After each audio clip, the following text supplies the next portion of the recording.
मनमाड। हे मनमाड शहर वेगवेगळ्या अंगाने वैशिष्ट्यपूर्ण आहे आणि हेच मनमाड शहर ओळखलं जातं श्री नीलमणी गणपती मंदिरासाठी पण। श्री नीलमणी गणपती मंदिर अतिप्राचीन असं मानलं जातं। इथल्या मंदिरातली ही मूर्ती म्हणजे साक्षात दुःखकर्ता, सुखहर्ता, विघ्नांचा नाश करता, बुद्धीचा दाता, विद्या कला संस्कृतीची देवता म्हणजे हा श्री नीलमणी गणेश मंदिर। शहराच्या वेशीवर असलेले हे मंदिर अतिप्राचीन मानलं जातं। या मंदिराची स्थापना नेमकी केव्हा झाली हे कोणी सांगू शकत नाही, त्याबद्दलचे काही लिखित पुरावे पण नाही, पण हे मंदिर प्राचीन आहे एवढं निश्चित। हे नीलमणी गणपती बाप्पाचं जे मंदिर आहे ते मनमाड शहरातील अतिशय पुरातन असं मंदिर आहे। मुख्य म्हणजे हे वेशीतलं मंदिर आहे आणि या मंदिराचा नामोल्लेख जो आहे तो महाराष्ट्राच्या शासकीय मंदिर कोश जे आहेत त्याच्यामध्ये सुद्धा आढळतो। त्याचप्रमाणे उत्तर प्रदेशातल्या अनेक धार्मिक ग्रंथांमध्ये सुद्धा आपल्या या गणेश मंदिराचा उल्लेख आढळतो। 100 ते 125 वर्षापूर्वी या मंदिराचा जीर्णोद्धार करण्यात आला असे जुने जाणकार जे लोक आहेत त्यांच्याकडनं ऐकिवात आहे, त्यांच्याकडनं सांगण्यात आलेलं आहे।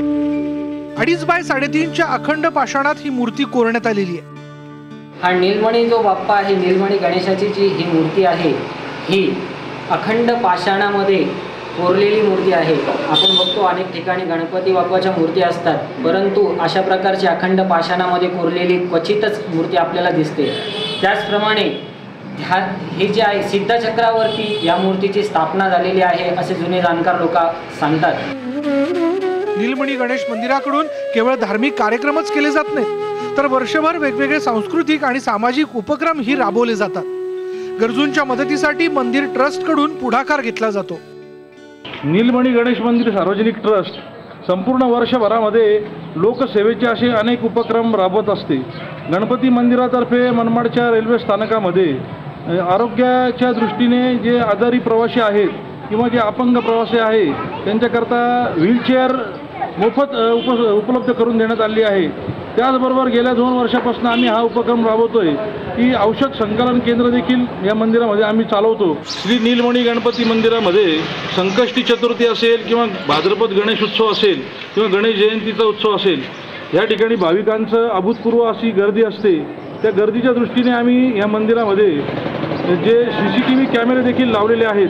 त्याचबरोबर यंदापासून या गणेश मंदिरातल्या भाविकांची सुरक्षा व्हावी म्हणून गणेश मंदिर ट्रस्टतर्फे आम्ही त्यांचा या उत्सव काळामधला इन्शुरन्स देखील काढला आहे।